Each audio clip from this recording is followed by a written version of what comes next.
can't even think what it's called off the top of my head, but is it an export grant? And I'm sure we could add to the show notes if you wanted to do that. But it's phenomenal. So the Australian government will pay you back 50% of your spend at a certain cap.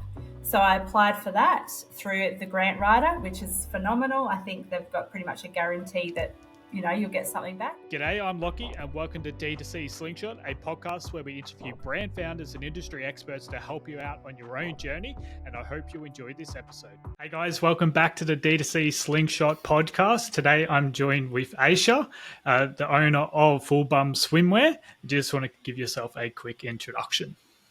Hi, I'm Ashya. Yes, I am the owner of Bums Swimwear, and we're nearly 2 years old. So still a fresh young business, but definitely going places. Yeah, for sure. And what inspired you to start this business? Look, my husband and I have run a couple of businesses and, nothing that really excited me or kind of got me going. I wanted a business that kept me up at night, inspired, wanting to get up in the morning. And so I was just to be honest, it started as a joke. We'd moved to the Gold Coast and, on the beach, noticing that there was a trend of, the cheeky or the medium style bikini. And at the time I had a preteen. And so didn't really want her to have that as her only option. And so it just started as a joke. One day I'm going to start a swimwear brand. I'm going to call it Full Bums. Yeah. And I had a couple of friends go, this is a great idea. And I was like, no, I'm just mucking around. I've got enough on my plate. I'm busy running, other businesses with my husband. And this kind of went on for a couple of months where I would just make a joke. People would say you should do that. And so I actually one day just did a rant on social media about the lack of finding a full bum coverage in swimwear in main shops, that a lot of them were moving to a cheeky and media G-string style. And obviously that doesn't suit every age, every shape, every woman. And so I got so much feedback that I realised I was onto something. And so that's when I did some research and realised there was a real hole in this market and it was a real niche.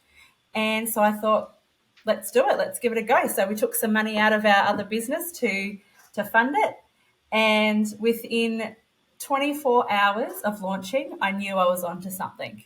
And I was already restocking. I was already reordering some sizes. And it's just gone on that trajectory since. Yeah, that's super powerful. Is that just friends and family buying and you sold out because it was limited quantity, or did you blow up on TikTok or something like that? Or didn't blow up on TikTok, and it wasn't friends and family. There were a few friends and family in there that did purchase, but probably, from the time I conceived the idea to the time I launched was a good 12 months. And so when I decided to give it a go and start the research of finding manufacturers, I started an Instagram page and I had no product. I didn't even know what the product was going to look like. I just had a bit of a dream. So all I did was I just started posting pictures of the Australian coastline, iconic photos, and I just started talking about what I was creating. I just started talking about holidays. I built a bit of a following there. I remember at the first photo shoot, I clicked over 300 followers, and I was so excited about that because I didn't know where these 300 followers had come from. So I built up this anticipation of what was coming. And I think the day that the models put the swimmers on, I was like, okay, this is actually really good. And it's just gone from there. So it wasn't friends and family. I did buy limited stock. So I only had a couple of every size when I started, just to see how it went, just to test the market. And now I'm obviously buying a lot more of every size, and I'm still restocking because my orders are still on the, like a smaller size, just to test each. When I bring out a new style, I just do a smaller range just to test it out, see if it's liked by more people than just me. And then I go big after that. So, I have used influencers. After I launched, I reached out to a heap of influencers, and that was me just scrolling for hours trying to find women in my niche market. I think I'm really hitting that 30 to 60-year-old woman. And so I had to find influencers, and I just talked about the story. I'm a brand new startup. This is fresh. This is new. This is what I'm wanting to achieve. And so many influencers were just like, send us your stuff. We'd love to try it out. I had one particular influencer who their marketing rep got back to me and gave me their price. And I was like, I can't afford this. I've got, there is no money to afford that. So I just went back and said, hey, I appreciate that this is your cost, but I'm just going to put it on the back burner. I don't have that money. And she replied to me directly and said, look, I love what you're starting. I love what you're doing. So I'm going to do it for, I think it was like nearly 80% cheaper than what she'd originally quoted. And the day that she put stuff on socials was the day I was actually on a holiday with my husband celebrating 20 years.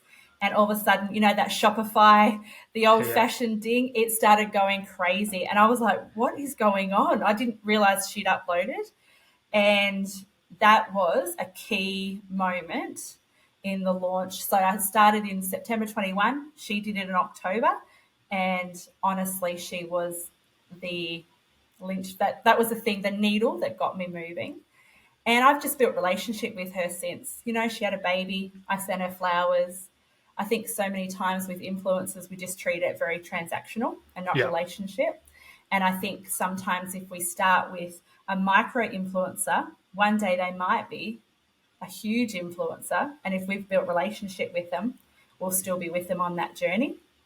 And so that's where I am with her, that I've sent her swimwear and I haven't received an invoice for her showcasing the swimwear because she generally loves it. So I think that's been a key point with, growing the business as well. Yeah, nice. And so many people have been burnt by influencers, like they just didn't get the sales that they thought or anticipated they were going to get. Have you had that experience as well? Yeah, definitely. Because I think you've got to try it out. Sometimes you think that maybe they've got a large following, so you think they've got a great engagement. But sometimes it's just not your niche. It's not the right thing. There's too many tire kickers. And so, yeah, I've experienced that where I thought this influencer is going to be great. And what they posted, you could tell that they didn't love what they were creating or what they were wearing. And that's okay. I know every brand is not for everybody. And so I'm going to attract people or influencers that other brands aren't going to attract. And that's okay. So yes, I've had some fails in that area too. And one of them in particular was an overseas person and I was sending it to Italy. So then I got lumped with the costs of obviously sending it to Italy, then their taxes because they didn't want to pay, all their taxes there. So that cost me more. It was a really, the photos were beautiful. It was so nice to see my swimwear in Italy, but it didn't translate as in she looked gorgeous. It just wasn't my target market. Yeah. She wasn't my target market. And I learned from that experience and that did cost me a bit of money. Yeah, that's unfortunate, but I feel like everybody has that story and you've got to go through it to get out the other side. Yeah. And, in early days of business, you're not going to get everything right. It is a little bit of working out what you think might be your target audience or your avatar in business might not be it as you start growing and developing. And, I had a plan to reach pre-teens and teenagers, and I still do, but I've had to pull back on that and realize I've just got to focus on that 30 to 60-year-old woman to begin with. I do still size for young girls, but I'm not reaching that like I thought I would straight away. But it's definitely in the pipeline for down the track.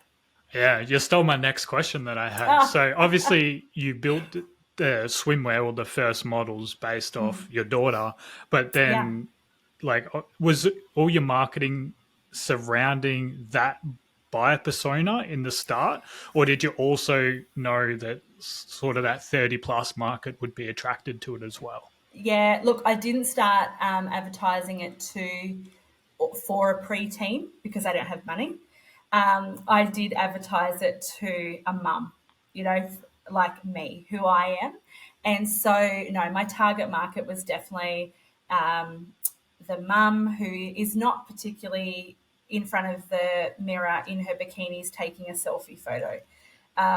So that's where I've had to work really hard on getting user generated content just because it's not I'm not attracting these young 20-year-olds with the G strings, and that's fine. That's, I just had to work harder there. So no, I wasn't aiming at the preteen to begin with. Yeah. I have done a few photo shoots with my teenage daughter and her friends, just so that mums on there, when they were looking for themselves, they could actually see something for their teenage daughter as well. Yeah. So it is in my messaging, but not as strong. Yeah. So anybody at home that's listening and sort of doesn't know what we're really talking about at the moment, do you just want to describe your bikini? It's kind of in the name, but just describe what it actually Yeah. does and some of the USPs around it. Yeah, so full bum swimwear. So it's not for a bigger bottom, it's for any size bottom, but it's just a full coverage, meaning that it's not a medium, it's basically covering your butt cheeks. That's where I'm aiming to be at. And, I'm worldwide now, so that's super exciting.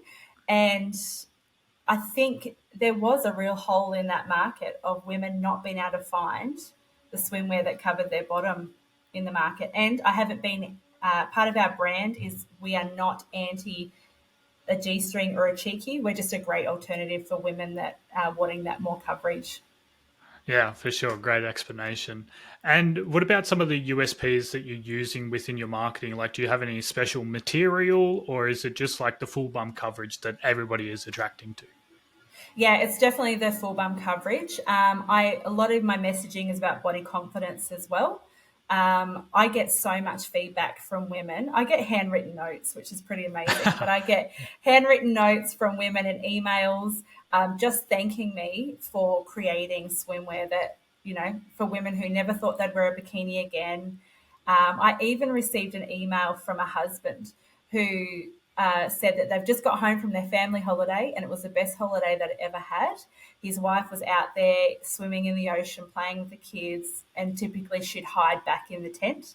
Yeah. And for her, or he put it down to her feeling confident and really comfortable in her swimwear. And so that's why he reached out and thanked me for creating it. So, because it changed his family holiday for him. So that was amazing. So, yes, my marketing is around the full bum coverage.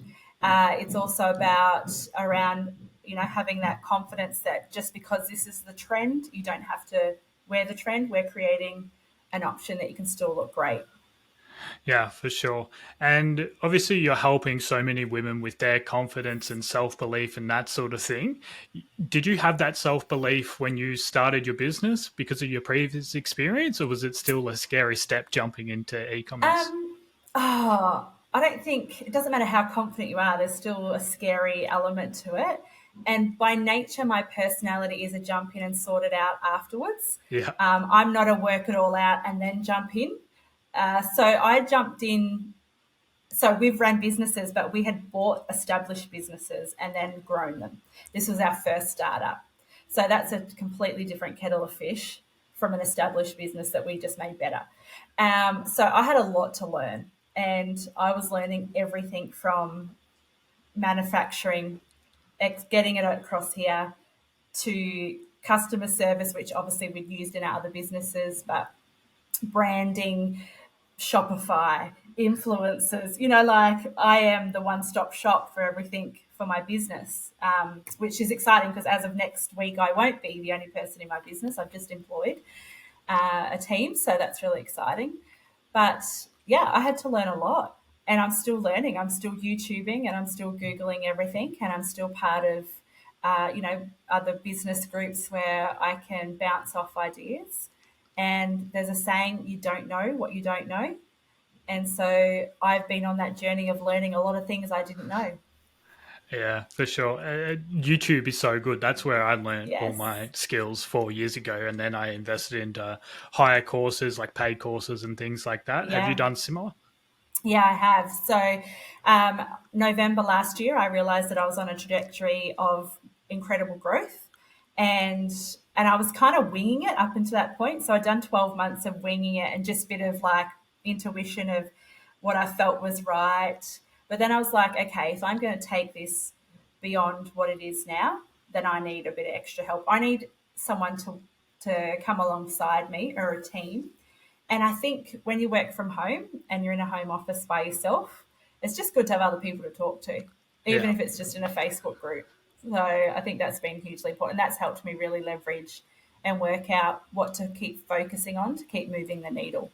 Because sometimes you can do things that are easy and fun, but they're not creating sales. And at the end of the day, you want those conversions. Yeah. And what are some of those things that you focus on during the day? Like, what's your typical day look like at the moment to move the needle? Yeah.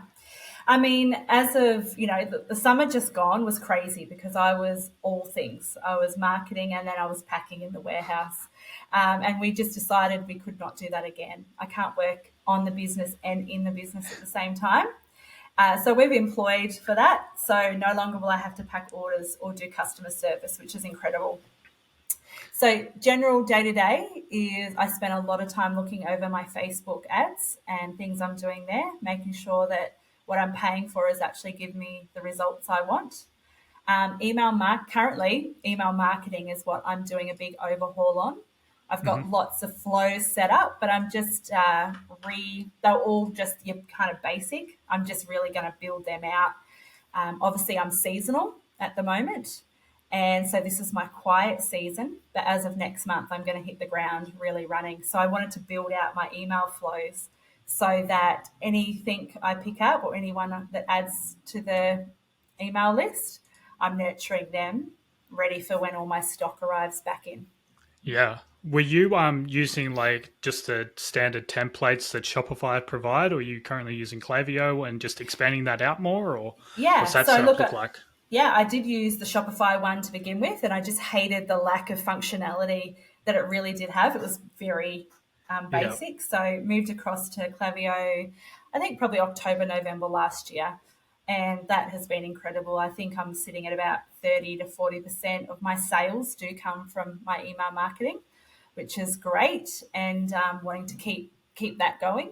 Yeah, so I did get someone to create the template for me, and Yep. I'm just about to redo them again because I've just kind of I'm niching out my brand look.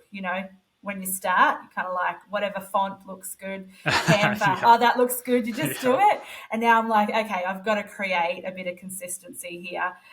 Yeah, so I'm just reworking all that at the moment. But yeah, all the Klaviyo templates I've been using have been fantastic Yeah. and so easy to use. Yeah, for sure. I definitely went Yeah. through that in the beginning as well. I think I've gone through about like 4 or 5 different logo changes, especially like in the Yeah. beginning. There was probably like 3 in like 6 months, Yes. which is really frustrating because you do want to start out consistent, but obviously if you're bootstrapping, you don't have that cash to go splash $10,000 on a logo, for No. example. So Yeah. the Totally. Canva ones, like after you've been around for a while, you start to see like very similar logos, and you're like, yeah, they've Yes. just done that in Yeah. Canva, and that Canva. put Yeah. much effort into it. But yeah, that's what you Yes. need to do in the beginning, and then once you find that Yeah. money to invest in proper branding, which I think will Yeah. really help you out. Yeah, totally. I mean, the advantage is my brother's a graphic designer. So Oh, straight handy. up, I had the logo, that kind of thing. And he just kills every time he sees me do something random, he's just like, "You're killing me. Please get some consistency." So yeah, working on all that at the moment. And email list building. I think in quiet seasons, yes, have a little bit of a break, have a relax, but that should be when you're building your email list. So I've been working really hard at lead generation at the moment so that my email list is a great size, so when all my new releases I'm getting it out to a warmer crowd. Yeah, and is that what most of your attention's been on throughout the winter months, or have you been Yeah. just selling in Queensland, or like what are you trying to do to combat that seasonality in Australia? Yeah, I mean, it's a funny misconception that most of my sales come from Queensland. Victoria is actually my biggest base of where I get the most sales from in Australia, which is all those Victorians trying to escape the cold weather. Yeah, yeah, So I do get a lot of sales still in winter, obviously not like summer. And to combat the seasonal aspect of the business, I've really been focusing on for next summer. I'm launching into the US. So at the moment, I do sell worldwide, but next year I'm going to be having a 3PL in the US. I'm going to spend a bit of time over there myself. I'm moving to US influencers, creating a market within Shopify for the US. So it's going to feel like it's nearly like I'm starting again in the US next year, just to hit that a bit harder. Canada. yeah. And I'm Yeah. sure that's a scary move for you as well. What pushed you Yeah. to do that? Look, I can't run a business that's just seasonal. And otherwise, you're making great money for 6 months of the year, but it's not really great over the span of the year. So I did want to go into the US. I wanted a business that is 24/7, 7 days a week, all year round. And so I applied for Australia Do the Export Grants. So I Yeah. applied for one of them and received that. So that's why I didn't do it because obviously they're in summer at the moment. I didn't do it for this summer. I just kept, I've increased Facebook ads and things like that, but not extreme yet. But as of kind of our January, February, which is coming to the end of our summer, but moving into their spring, I'm going to be, changing my focus there Yeah, to cool. the Do you US. just, So for those business owners out there, do you just want to touch on that export grant quickly? yeah, I can't even think what it's called off the top of my head, but is it anyway, it's an export grant, and I'm sure we could add to the show notes if you wanted to do that. But it's phenomenal. So the Australian government will pay you back 50% of your spend at a certain cap. So I applied for that through the grant writer, which is phenomenal. I think they've got pretty much a guarantee that you'll get something back, and so it gave me a great budget to start with for the US. So you do have to spend it before you get it back. So say if you say to them, I'm going to spend 100,000, and they agree that they're going to give you back 50,000, you've actually got to spend the 100 before they give you back the 50 Yeah. with a quick audit before they do that. But it's phenomenal. It's great to be part of this nation that they're investing in small business. Yeah, and I've handled accounts that has their hands on that export grant, and it's just so different advertising with that budget because like you're Yeah, looking at the Australian results and you're like this because that's where the business started. The Australian results are really strong, and then you go over to the US, they're half as good. You're trying to enter a new market, it's really hard. The cost per purchase is like twice as high as Australia, but yeah, then that business is happy to spend that money because they know over time brand awareness is going to grow, but that yes, discount is going to come back your way as well. So yeah, it just yeah, makes it so yeah. much better, and that break even ROAS just drops, and it's so good. Totally. Yeah, it's a huge thing to be able to launch and have that money coming back. It sets you up for your next season as well. Yeah, Yeah. cool. Now you touched on not allowing your business to become your identity. Do you want to expand on that? Yeah. So I think for so many, I think men and women, but probably I'm dealing with probably a lot more women, is that their business does really become who they are and everything about them. I am not my business. It's what I do. It's not who I am. I could walk away tomorrow for the sake of my family. And I think you've got to be in that type of mindset. In saying that, I love what I do. I do love getting up and doing this every day, even the stressful days. There's something quite rewarding about it. But my identity isn't wrapped up in this. I am who I am, regardless of what I do. And I think that's so important for men and women in business. Yes, love what you do, but know that you can walk away and you're still the same person. I think that's so important.